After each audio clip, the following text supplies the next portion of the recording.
అందరినీ డిస్టర్బ్ చేస్తుంది. ఇప్పుడు చెరువు, పెద్ద చెరువు అనుకోండి తెలుగు ఇండస్ట్రీ, ఇంత పెద్ద రాయిచ్చి పడి అందులో సగం నీళ్ళు బయటకు పోయి కొన్ని చేపలు చచ్చిపోయేంత అంత అలాంటి కండిషన్ అప్పుడు. చాలామంది అసిస్టెంట్ డైరెక్టర్లు వాళ్ళంతా వాళ్ళ డైరెక్టర్లు అవ్వాలని రాసుకున్న స్క్రిప్ట్లన్నీ చింపేసుకున్నారు. ఒక రకమైన ఊపు వచ్చింది. ఈ స్టూడెంట్ లీడర్లు మనకు బలం అవ్వాలి కానీ పణ బలం మీద వాళ్ళు బ్రతకూడదు. థాట్స్ అయ్యి డైలాగ్ కావు, ఇలా కూడా తీయొచ్చా, ఇలాంటి మేకింగ్ ఉంటుందా, శివ అంటే ఈడే, శివ అంటే ఈడే.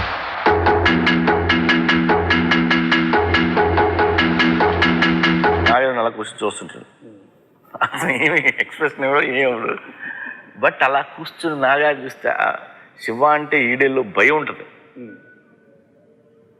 సో అది క్రియేట్ చేయడం నాటి జోక్.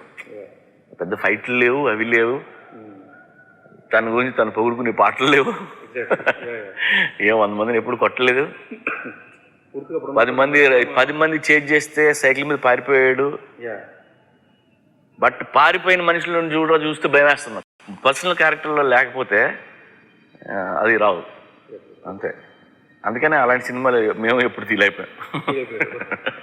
ఉత్తేజ్ తీసుకెళ్ళినాను, రామ్ గారు అతను జగన్ అండి అసిస్టెంట్ డైరెక్టర్ కోసం వచ్చాడు అని అంటే, నన్ను ఎలా చూసి వెరీ యువర్ ఫొటోస్ అని అడిగారు. అదే నాకు అర్థం కాదు. ఉత్తేజం చూశాను నేను. ఫొటోస్ అంటున్నాడు ఏంటి అని. రామ్ గారు ఆయన అనుకున్నాడు యాక్టర్ అనుకుంటున్నాడేమో అని ఉత్తేజం మళ్ళీ చెప్పాడు. కాదు సార్, తను అసిస్టెంట్ డైరెక్షన్ కోసం వచ్చాడు అని. మళ్ళీ ఎలా ఉంది మరి, కలిసినప్పుడు ఫొటోస్ తీసుకురావాలి కదా, ఫొటోస్ తీసుకురావాలి ఎందుకు వచ్చాడు, ఆయన యాక్టర్ అనే మూడ్లో ఉన్నాడు. అంటే ఉత్తేజం అన్నాడు, ఈ యాక్టర్ అనుకుంటున్నాడు, ఓ పని చేయి, 2 ఫోటోలు తీసుకెళ్ళి ఆయనకి ఇచ్చేయి, ఫస్ట్ ఏదో వేషం ఇస్తే యూనిట్లో ఉంటే అట్లీస్ట్ యూనిట్లో అన్న ఏదో నేర్చుకుంటామని చెప్పి బయటకు వచ్చి 2 ఫోటోలు తీసుకెళ్ళి టపకని ప్రింట్ చేసి ఆయనకి ఇచ్చాం. బాగుందని చెప్పి వేషం ఇచ్చాడు. అలాగా నేను అందులో చిన్న జూనియర్ ఆర్టిస్ట్ వేషం కోసం జాయిన్ అయ్యి అట్లీస్ట్ యూనిట్తో ఉండొచ్చు, వాళ్ళందరితో ఫ్రెండ్షిప్ ఉంటుంది, నేర్చుకుంటాం. సో అలా జాయిన్ అయ్యి శివ దెబ్బకి చాలామంది అసిస్టెంట్ డైరెక్టర్ కాన్ఫిడెన్స్ వచ్చింది. మా రెగ్యులర్ సినిమా తీయాల్సిన అవసరం లేదు అన్నది ఒకటి. అండ్ అప్పటి వరకు అసిస్టెంట్ డైరెక్టర్ని చాలా అంటే వాళ్ళకి ఐడెంటిటీ ఉండేది కదా చాలామందికి.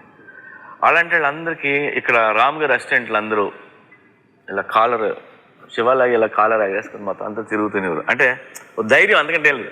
దాని తర్వాతే మేము అందరం ప్రతి ప్రొడ్యూసర్ దగ్గరికి వెళ్ళడం, రామ్ గారి దగ్గర పనిచేసామని చెప్తే ఏమో వీళ్ళు ఏ రామ్ గోపాలం అవుతాడో వాళ్ళకి టెన్షన్ కదా అని వెంటనే ఇది కథలు వినేవాళ్ళు. అలాగే డైరెక్టర్లు అయ్యాం అందరూ. షార్ట్ టైంలో డైరెక్టర్లు అవ్వడం మొదలెట్టింది అక్కడి నుంచి, శివ నుంచి. సో అలా చాలా మందికి హెల్ప్ చేసింది శివ.